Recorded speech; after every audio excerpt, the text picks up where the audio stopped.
de mon expérience à l'université ou à l'école, de façon générale, je crois que celui qui est le premier n'est pas forcément le plus intelligent. Et bien sûr, il y a de l'intelligence dedans, mais je crois aussi surtout que le premier peut être aussi celui qui est conscient de ce pourquoi il vient à l'école. Cela veut dire que celui qui est vraiment ordonné, qui a mis un certain ordre en place, mais aussi, c'est aussi l'élève qui est vraiment suivi. Parce que l'éducation n'est pas seulement le travail de l'enfant, quelle que soit son Certains intelligence, il a médicaments besoin pour aussi qu'ils soient... d'être suivi. Qu'est-ce que En vous ce qui me répondez concerne, à ces accusations?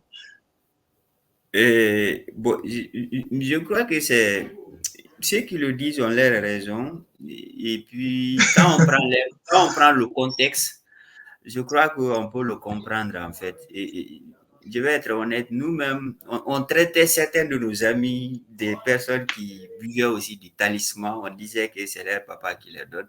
Je crois que ça appartient aussi à l'âge. C'est avec l'âge qu'on comprend que c'est des choses qui ne tiennent pas. Euh, je crois que s'il y a un secret, ou plutôt s'il y a un médicament que les parents peuvent donner à leur enfant, je crois que c'est le suivi, c'est le fait de faire de la formation, de l'éducation de son enfant une priorité. Je crois que c'est le meilleur médicament qu'un parent peut donner à son enfant. Bonsoir à tous. Bienvenue dans cette émission intitulée Parle-moi de ton parcours scolaire et de tes expériences pour inspirer d'autres jeunes. Comme le nom même de l'émission l'indique, ici nous discutons avec nos exceptionnels leur vécu, leur expérience inédite dans le cadre professionnel. Donc, si vous voulez avoir un bon niveau au cours durant votre cursus,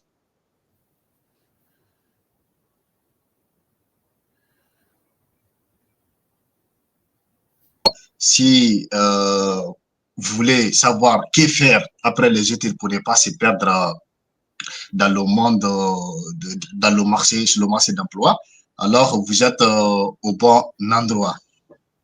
Aujourd'hui, j'ai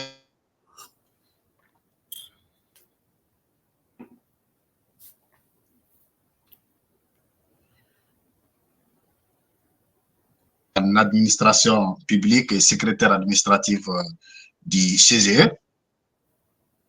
Bonsoir, M. Mamadou Mbalou. Bonsoir, Monsieur Gavi. Merci beaucoup pour l'invitation.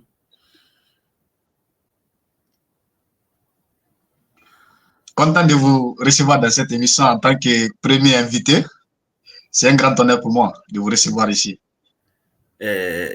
Tout l'honneur est pour moi d'être le premier invité. C'est en même temps une pression sur moi puisque pour avoir pensé à moi pour débuter ton émission, je crois que cela dénote du respect mais aussi de l'estime que tu as pour ma modeste personne. Je tiens d'abord, bien entendu, à saluer ce respect, mais aussi à t'exprimer combien de fois j'en suis honoré. Et j'essaierai de faire de mon mieux pour être à la hauteur de la confiance que tu as bien voulu mettre en ma modeste personne. Et encore une fois, c'est un plaisir d'être avec toi.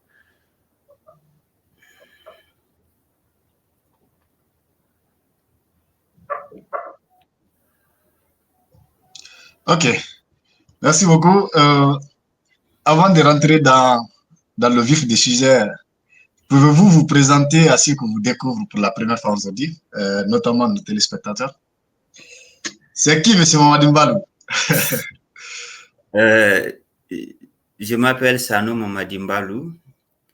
Je suis étudiant en doctorat en administration publique à l'université Ondokuz Maïs. Pour ceux qui ne comprennent pas le turc, Ondokuz Maïs, ça veut dire 19 mai de Samsun. Samsun, c'est une ville de la Turquie. Je suis donc doctorat en administration publique. Je suis en phase terminale de ma thèse de doctorat. Je suis en même temps le secrétaire administratif, comme vous l'avez signalé tout à l'heure, du Conseil des Guinéens établi en Turquie, appelé CG Turquie. Donc, Ok. je crois que c'est difficile de parler de soi. C'est à ce niveau que je peux me présenter. Je crois que le reste viendra avec l'échange. Ok. Merci beaucoup, Monsieur Babadimbalo, avec votre brève présentation. Alors, je vais commencer par une question un peu bizarre. Comme nous sommes là aujourd'hui pour discuter sur votre parcours scolaire, notamment qui va sans doute inspirer les jeunes qui nous regardent aujourd'hui. Alors, comment vous vous êtes retrouvé à l'école? Comme vous l'avez dit, c'est vraiment une question pas bizarre en tout cas, mais c'est une question très importante. Euh, je ne sais pas si parler de moi va inspirer les autres, j'espère vraiment, mais bon. Euh, je dormais et puis le matin, je me suis retrouvé à l'école. Bon, bien sûr, je rigole. En fait, j'étais avec un ami, un grand frère. J'ai un grand frère avec qui j'ai tout partagé en fait. On avait des grands frères, Mhm, trois grands frères qui étaient scolarisés avant nous. Donc, on était tellement impressionnés chaque fois qu'il est l'heure de rentrer à la maison, vers 12 heures par exemple. Et chaque fois, on sortait pour aller les accueillir. Quasiment, on connaissait l'heure de la récréation, les différentes pauses. On connaissait leur calendrier à la lettre, alors qu'on n'avait pas été scolarisé. On était tellement impressionnés. mhm.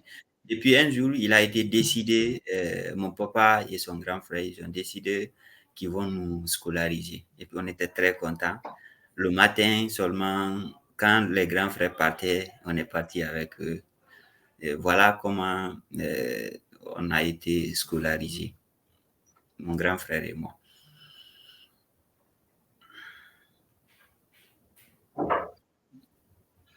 Ok. Alors, c'est assez intéressant parce que être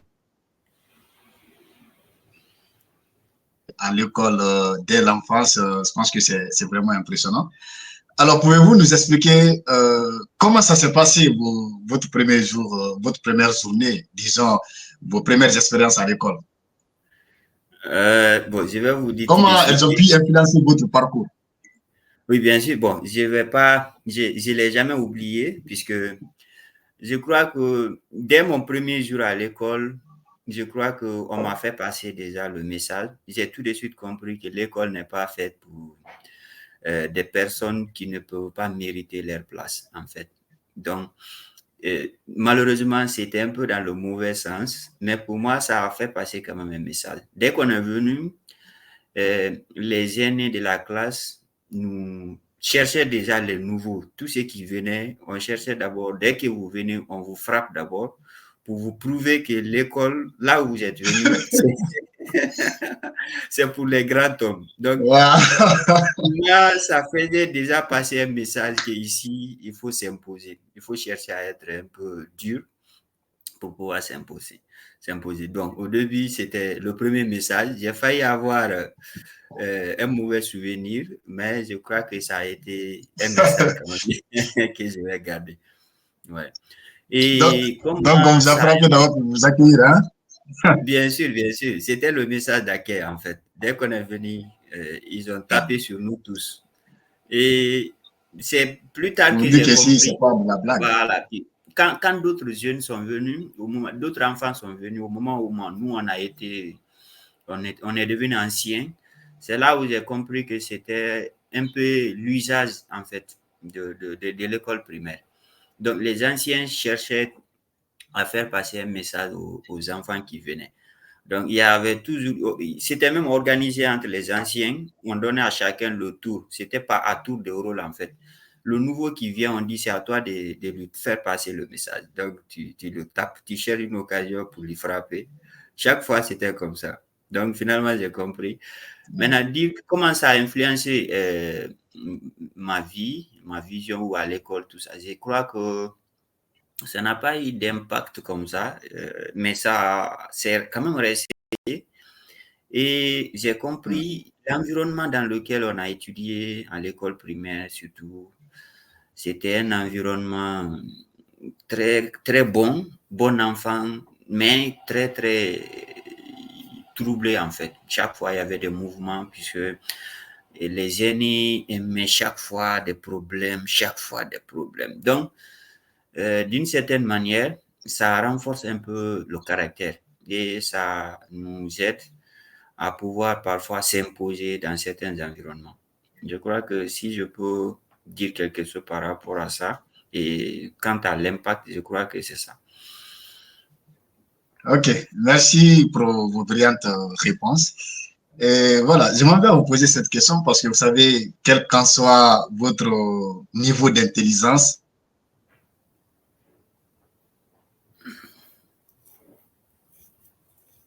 c'est ça dans toutes les matières. Alors, Ouais. quelles étaient les matières préférées de M. Mamadi Mbalou et pourquoi? Euh, je peux vous répondre à deux niveaux. Je crois au collège, d'abord à l'école primaire, mes matières préférées, c'était naturellement la lecture, euh, la conjugaison, le vocabulaire. Je crois que vous comprenez déjà que c'est le français qui était ma spécialité. Et au collège, tout naturellement, c'était le français. J'aimais beaucoup les matières littéraires.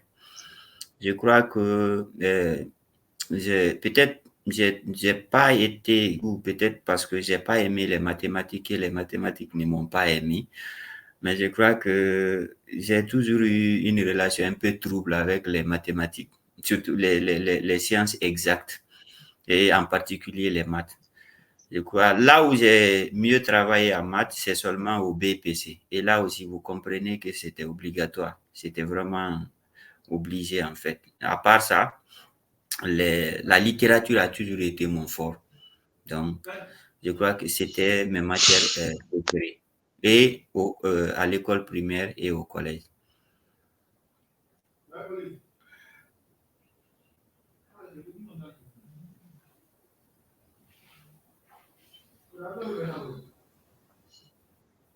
Ok, ok.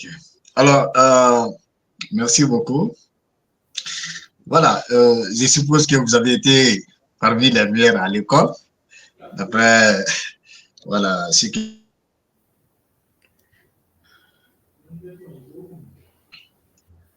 vous me Bon, recevez? oui, bien sûr.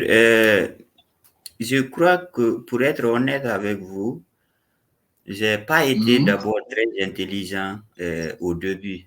En fait, euh, jusqu'à un certain niveau à l'école primaire, je ne faisais pas partie des plus intelligents. Je dois le reconnaître. Euh, à l'école, en première année, Parlant de... deuxième, première année, deuxième année, Ok, jusqu'à, je crois que c'est au niveau de quatrième, cinquième année que j'ai commencé à cartonner. J'ai commencé vraiment à m'imposer. Mais au début, c'était un peu compliqué pour moi. Oui, oui, oui, je vous écoute. d'accord. Ok, les élèves voient que, ça m'est arrivé, nous, quand on était à l'école, certains élèves voient que les amis sont très bien dans certaines matières, presque dans toutes les matières, et ils aimeraient bien être comme cet ami, leurs amis qui est toujours premier de la classe avec des fortes mains, mais ils ne savent pas comment s'y prendre. Pouvez-vous nous donner votre secret aux jeunes qui nous regardent aujourd'hui? Dites-nous comment révisez-vous vos cours? Quelle Bon, était votre discipline? alors je vais vous donner alors le secret de Mamadi Mbalou qui était maire de sa classe, puisque je viens de vous le dire que j'ai commencé un peu, euh, pas en tant que maire de ma classe en tout cas. Euh, c'est, je crois, à la veille de l'examen que j'ai commencé à m'imposer. Tout le reste maintenant, collège, lycée.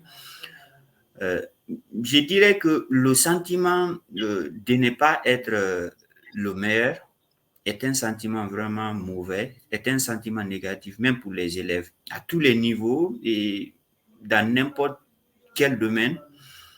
Euh, L'envie d'être le premier ou plutôt d'être celui qui s'impose C'est quelque chose de normal. Je peux même dire de naturel, en fait. Chacun veut être premier, chacun veut être devant, en fait. Mais le fait de se faire dépasser par d'autres et d'être là à contempler les autres est finalement un sentiment très, très négatif pour tout le monde. J'en ai éprouvé à certains moments, je dois le reconnaître. Mais je crois que de mon expérience à l'université ou à l'école, de façon générale, je crois que celui qui est le premier n'est pas forcément le plus intelligent. Et bien sûr, il y a de l'intelligence dedans, mais je crois aussi surtout que le premier peut être aussi celui qui est conscient de ce pourquoi il vient à l'école. Cela veut dire que celui qui est vraiment ordonné, qui a mis un certain ordre en place, mais aussi, c'est aussi l'élève qui est vraiment suivi. Parce que l'éducation n'est pas seulement le travail de l'enfant. Quelle que soit son intelligence, l'enfant a besoin aussi d'être suivi. En ce qui me concerne, je crois que ce qui m'a aidé en un mot, c'est que moi, j'avais une discipline personnelle qui me permettait de toujours faire plus. Parce qu'au début, comme je vous l'ai dit tout à l'heure, je n'étais pas très brillant, mais arrivé au niveau en 5e année de l'école primaire, j'ai commencé à faire mieux que ce qu'on nous donnait en classe. Parce qu'en classe, chaque fois, c'est des répétitions des mêmes cours. Mais moi, je sortais un peu du cadre. Je faisais plus que ce qu'on nous dit de faire en classe. Donc, pour une petite anecdote, j'ai ramassé par hasard un dictionnaire, un morceau de dictionnaire, je crois, qui appartenait à un grand frère.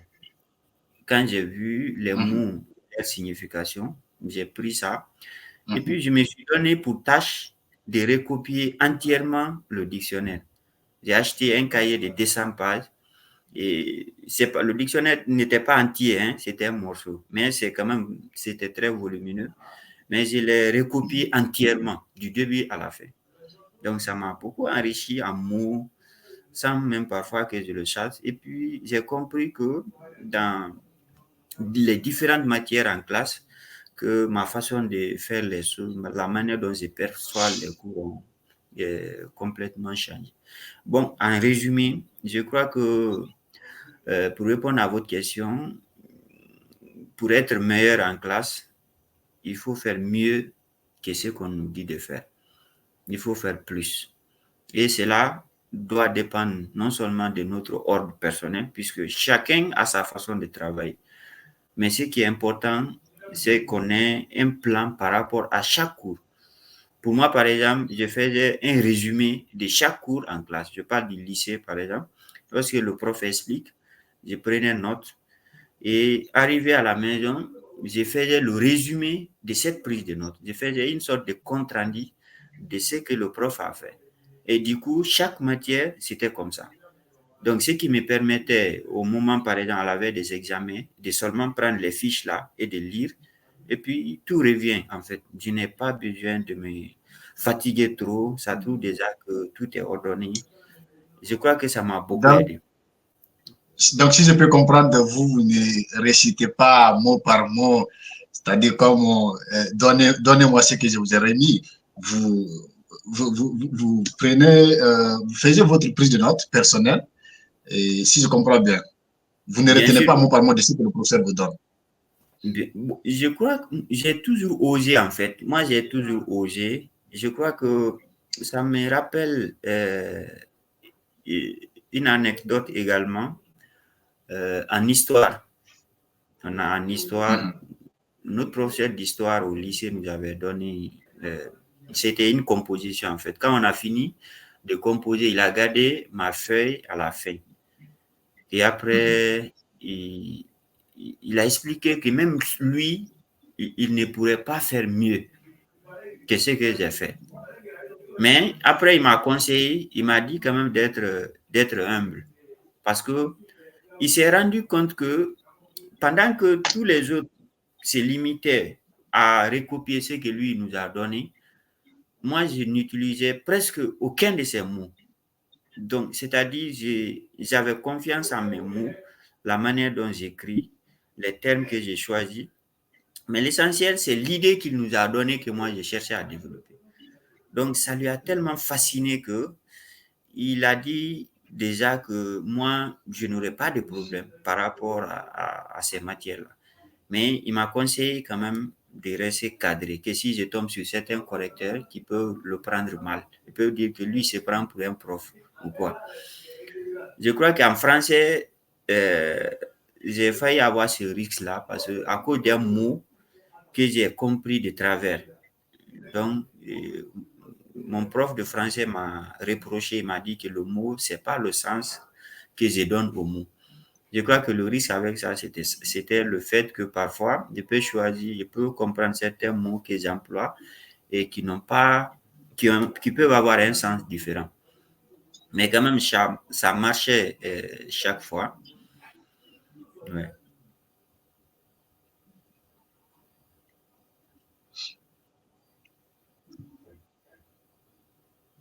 D'accord, ok. Alors, toujours sur cette lancée, j'aimerais bien vous poser une autre question. Parfois, il y a certains élèves qui sont tellement bons en classe que leurs amis pensent que c'est de la magie ou bien c'est de la sorcellerie. Que répondez-vous à ça? Est-ce que finalement, on peut dire que M. Mamadou Mbalou partait au village pour boire certains médicaments pour qu'il soit... Qu'est-ce que vous répondez à à ces accusations?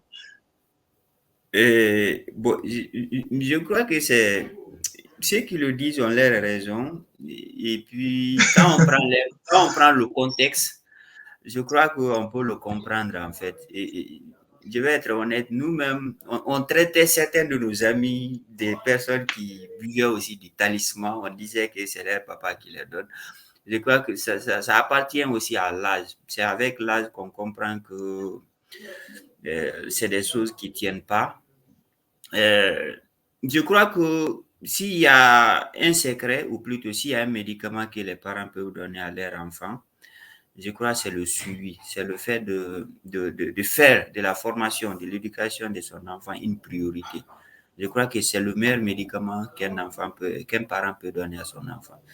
C'est vrai, les médecins disent aussi que les produits sucrés, surtout le miel, donner, ça fait boire à l'enfant souvent que c'est bon. Est-ce que c'est pour autant on peut en déduire que c'est à cause de ça que l'enfant devient intelligent? Je n'en suis pas trop sûr. Est-ce que on peut donner des médicaments pour dire pour faire de quelqu'un intelligent? Je crois que au Fouta, ça peut se discuter.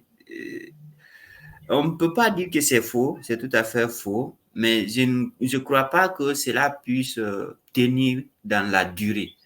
Même si dans un premier temps, peut-être, ça peut donner le sentiment à l'enfant qu'il est plus intelligent. Mais je crois surtout que c'est psychologique, puisque vouloir faire des choses, certains trucs différents à ton enfant et lui faire sentir qu'il est important et qu'il est plus intelligent que les autres, je crois que cela lui met dans une sorte de prédisposition qui lui permet de se dire j'ai une place, j'ai un honneur, j'ai une réputation à garder.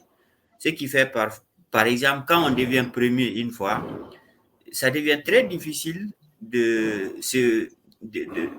nous déclasser en fait, puisqu'on s'est dit on a été premier, il faut qu'on soit premier. Donc chaque fois on travaille dur pour être premier. Et là, on devient indéclassable. Je crois que c'est cet élément-là qui fait parfois que on pense que certains enfants boivent du médicament. Mais moi, je pense au-delà du suivi, mais aussi de l'attention que les parents portent à leur enfant. Je crois que les parents, le fait de montrer à l'enfant qu'il est important et qu'il représente beaucoup pour la famille et qu'on lui donne des produits parce qu'on veut vraiment qu'il réussisse, je crois que ça fait passer un message à l'enfant.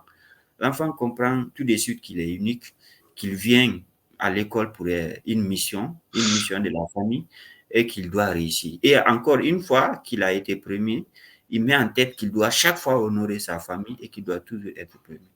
Moi, je crois que c'est ce que j'ai compris après coup. Ok, au-delà de cette sensation, cette volonté d'honorer ses parents, au-delà de toutes ces imaginaires, est-ce que comment se maintenir au top, comment se maintenir au sommet, au-delà de toutes les considérations de valeur et d'honneur, comment maintenir le cap dans le cadre réel, avec pragmatisme, avec, je ne sais pas si c'est une discipline ou bien c'est une méthode, comment se maintenir au top, parce que nous avons vu certains étudiants, au début, ils étaient très brillants, mais au fur et à mesure, à un moment donné, ils ne sont plus parmi les meilleurs et parfois ils n'arrivent plus à réussir leurs examens. Alors, comment se maintenir au top? Je crois que vous posez une question très complexe parce que c'est une question qui fait appel à beaucoup d'éléments. Vous savez, la réussite scolaire d'un enfant est facteur de beaucoup de choses. Il y a non seulement le contexte personnel d'abord de l'enfant, l'intelligence, puisque on n'a pas les mêmes QI, quotient intellectuel. Il y a des enfants qui sont naturellement intelligents. Il y a d'autres qui ont besoin d'être motivés. Je crois que la question de motivation est un élément important dans la formation. Il y a d'abord l'intelligence, il y a la motivation. Et la motivation de l'enfant dépend de l'environnement, du macro-environnement d'abord, mais aussi du micro-environnement. Quand je prends le macro-environnement, je parle de l'environnement général. Il y a d'abord l'environnement familial, les grands frères, les petits frères, papa, maman, ce que ces gens-là apportent à l'enfant. Les politiques étatiques, bien sûr, dans la formation des enfants, mais aussi le micro-environnement, ce sont les enfants, les personnes de contact direct de l'enfant, les fréquentations, euh, les amis à l'école, les petits amis, petites filles ou garçons.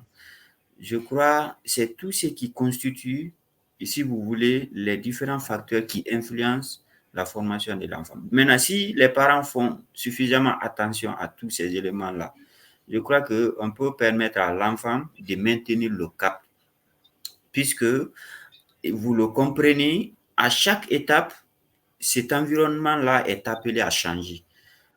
L'enfant de l'école primaire, par exemple, n'a pas le même environnement que l'enfant du collège.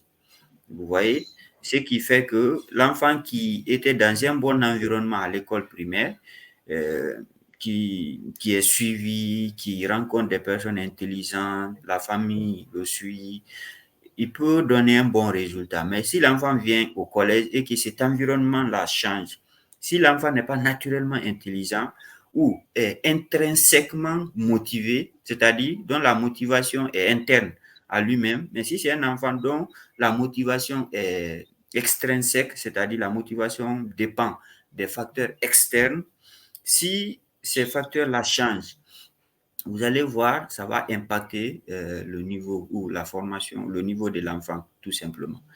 Je crois que pour répondre à votre question, ça dépend de ces différents facteurs-là. Et c'est le travail non seulement de la famille, de faire en sorte que ces facteurs-là, cet environnement-là de l'enfant soit vraiment soigné et que cet environnement entre toujours dans le cadre de son projet d'études. Ok, merci beaucoup pour ces éléments de réponse. Voilà, vous savez, ce sont des questions, ce sont des réponses qui appellent à d'autres questions. Voilà, vous Bien avez sûr. parlé de l'environnement, vous avez parlé des suivis des parents. Alors, cela m'en fait à vous poser une autre question, parce que généralement, en Guinée, hein, également, je prends dans le cadre général d'Afrique, nos parents n'ont pas été à l'école. Par exemple, je prends l'exemple sur moi-même, mes deux parents n'ont pas été à l'école.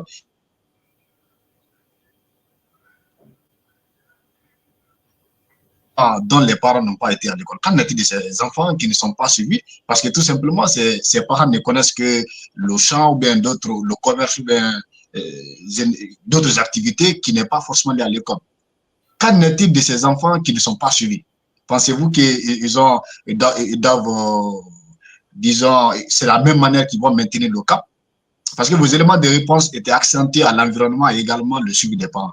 Et c'est les parents qui n'ont pas été à l'école et n'arrivent pas à suivre leurs enfants. Comment ces Bon, enfants-là pourront maintenir le cap et être parmi les meilleurs? bon, je tiens d'abord à relever un point de désaccord, ou peut-être que c'est pas ce que vous avez voulu dire. Bon, je pense que ce n'est pas le fait que les parents n'ont pas été scolarisés à l'école française que les parents ne sont pas intellectuels, un premier élément, mais aussi surtout c'est pas le fait que les parents n'ont pas été instruits à l'école française que les parents peuvent ne pas être intéressés à la formation de leurs enfants. De par mon expérience, je sais que certains parents qui n'ont pas été instruits, entre griffes, si vous voulez, parce que je pense que il y a des gens qui n'ont pas été à l'école française, mais qui sont vraiment intellectuels, qui ont beaucoup appris, soit dit en passant. Il y a des parents qui n'ont pas été instruits, qui sont ce qu'on peut appeler des analphabètes, mais qui suivent vraiment mieux que certains parents même qui sont intellectuels, en fait. Moi, je crois que l'étude des enfants est un projet. Et si le projet est partagé par la famille, les parents ont le souci de la formation de leurs enfants. Je crois que quel que soit peut-être le fait qu'ils n'ont pas certaines connaissances peut impacter dans leur manière de traiter l'enfant. Mais ils vont quand même suivre l'enfant et faire de sa formation leur priorité. Je pense surtout que le fait que certains parents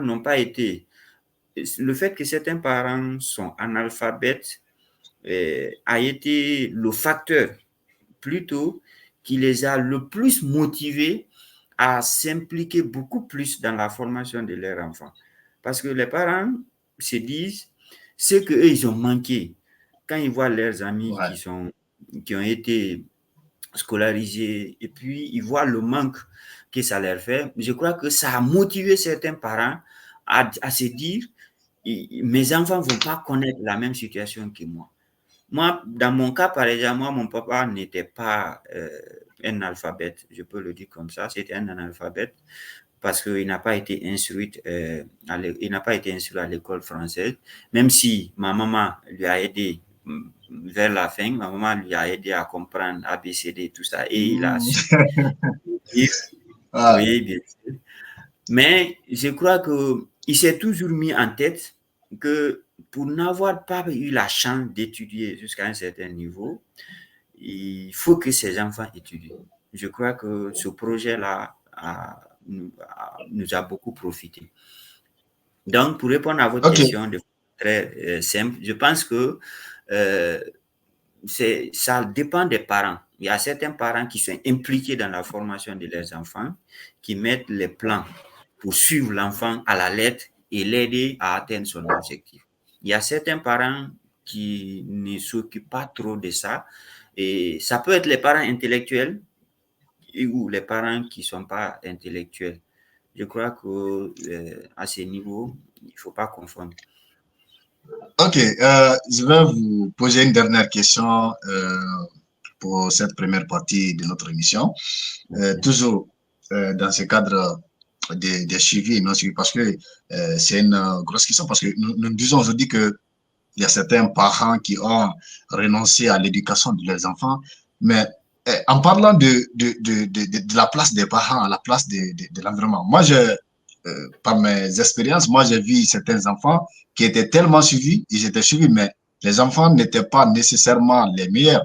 Et ceux dont les parents ne suivent pas de près, disons, ils étaient les meilleurs. Donc, c'est un peu l'opposé, le contraire de ce qu'on s'attendait qui s'est produit. Alors, et au-delà de l'environnement, est-ce qu'à un moment donné, on ne peut pas se dire que c'est en grande partie la volonté de l'élève?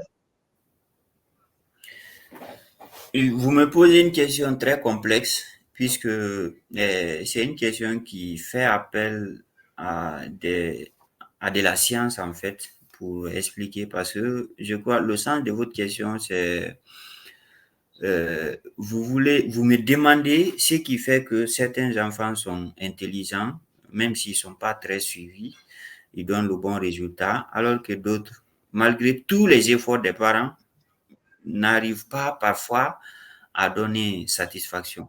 Je crois que c'est une question Voilà. qui...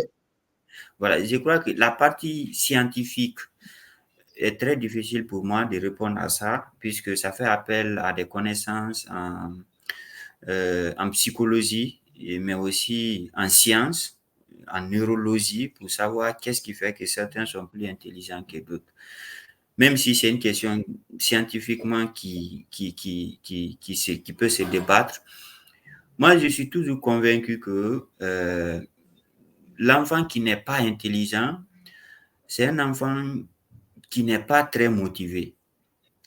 Et si l'enfant n'est pas motivé, c'est parce qu'on n'a pas su le motiver. Chacun a un mécanisme de motivation. Vous savez, un professeur de philosophie disait que le premier facteur de réussite, c'est le désir. Et chaque être humain a quelque chose qu'il désire dans la vie. Je crois que les parents qui savent obtenir le bon résultat de leur enfant sont les parents qui ont compris comment fonctionne le mécanisme des besoins de leur enfant et qui jouent là-dessus pour pouvoir motiver l'enfant. Parce que quand on est dans un environnement, parce que personne, je peux dire que personne n'est naturellement bête. Chaque être humain peut apprendre. Il suffit d'être dans un bon cadre, il suffit et d'avoir la motivation qu'il faut pour pouvoir apprendre. Maintenant, ça peut varier en fonction du temps. L'enfant peut donner résultat à un moment donné parce qu'il y a un ensemble de facteurs qui sont réunis. Quand ces facteurs-là cessent, le résultat peut baisser. Moi, je crois que ça dépend de tout ça. Mais les parents qui savent euh, comment motiver leur enfant peuvent toujours avoir un bon résultat de leur enfant. Il y a quand même des surdoués, il faut le dire, qui dépassent toujours les autres. Je crois que c'est à ce niveau que la différence peut exister, à mon avis. Voilà, ma question s'accentuait un peu de la part de responsabilité de la volonté personnelle parce que nous, notre physicien nous disait souvent que même si on invitait Albert Einstein pour nous expliquer la physique, si toutefois nous n'aimons pas ou bien nous n'avons pas la volonté de comprendre la physique, nous n'allons pas comprendre. Donc, il mettait souvent l'accent sur notre volonté à nous et non vraiment l'implication de nos parents. Il disait Oui, que tout même à si on envoie le plus grand scientifique, Albert Einstein, nous explique on ne va jamais comprendre si on ne veut pas. Donc, ma question s'orientait là-bas. C'est-à-dire la part de responsabilité de nous, élèves, et au-delà même de suivi de nos enfants, de nos parents. Oui, mais Quel c'est est difficile. degré, hein, l'implication Oui, de nos c'est difficile, vous savez, parce que beaucoup d'enfants pensent, par exemple, qu'ils étudient pour leurs parents. Vous voyez beaucoup, vous vous rappelez certainement, je ne sais pas si ça a été votre cas, mais bon, la conscience ne vient pas comme ça. La conscience de l'enfant, ça grandit avec le temps. Vous voyez, et au début, l'enfant pense par exemple qu'il étudie pour ses parents. Parfois même, il faut le battre pour qu'il aille à l'école. Si on ne pense pas que c'est pour ses parents qu'on étudie, est-ce qu'on peut être obligé, est-ce qu'on peut avoir besoin qu'on nous batte pour qu'on aille à l'école? Et il appartient aux parents de faire comprendre ça aux enfants que ce n'est pas pour nous que vous étudiez. Mais l'enfant comprend ça difficilement. Quand vous prenez des exemples qui ne sont pas de son monde, comment il peut comprendre? On t'envoie à l'école pour que tu deviennes un tel, pour que tu fais un tel. Parfois, ça passe mal. L'enfant même, il ne sait même pas de quoi vous parlez. Pour lui, pour certains enfants, ils vont à l'école juste pour s'amuser, en fait. Vous voyez? Donc, c'est ce que je disais. Chaque être humain a besoin de quelque chose. Il y a quelque chose qui a de la place dans la vie. Si c'est un enfant qui aime blaguer, par exemple, le parent sait ce que son enfant aime. Et tu utilises ça pour motiver l'enfant à l'école. Vous voyez, je ne sais parents. pas si vous voyez ce que je veux dire. Oui, je comprends bien, je comprends bien. Si c'est un enfant qui aime les cadeaux, chaque fois que l'enfant donne un bon résultat, tu lui fais un cadeau. Et tu lui dis, si tu fais un résultat meilleur, je te fais un cadeau meilleur par rapport à ce cadeau que je viens de te faire. Et à chaque fois que tu veux lui faire plaisir, tu lui promets, si tu fais ça, je te ferai ça. Je crois que c'est le mécanisme que certains parents utilisent. Par exemple, pour dire, si tu es premier de la classe cette année, je t'envoie en France ou dans tel pays cette année. Donc, on fait des projets comme ça en fonction des moyens des parents et en fonction de ce que l'enfant aime. Je crois le plus important, c'est ça, en fait. Quand on essaie de montrer à l'enfant, quand tu as ça, tu auras ça. À chaque fois que vous essayez de jouer sur ce mécanisme-là, l'enfant va être motivé. Et croyez-moi, si l'enfant est motivé et que il est suivi, on lui donne des coups de main, on le fait réviser, on met des profs pour s'occuper de lui. Je suis sûr que l'enfant, à défaut d'être le premier de la classe, il peut quand même réussir. Je suis vraiment sûr. Ok, merci beaucoup pour résumer un peu pour ce que vous avez dit. Donc, si je comprends bien, les parents ont un grand rôle à jouer dans l'éducation des enfants. Donc, pour qu'un enfant soit meilleur pour maintenir son standard ou bien être parmi les meilleurs, il faut vraiment que les parents s'impliquent dedans. Bien entendu, bien Comme entendu. vous l'avez dit, chaque être humain a un désir. Donc, il faut influencer ce désir pour utiliser à bonne essence pour que, voilà, pour pouvoir, si je veux dire, allumer ce feu qui est dans cet enfant, ses potentiels. Il faut savoir allumer ses potentiels pour qu'il puisse vraiment donner la meilleure version de lui-même. Donc, c'est par ces éléments de réponse que nous arrivons à terme de cette première partie de notre émission et nous nous reprenons un peu après la pause. Merci bien. Merci beaucoup. Tout à l'heure.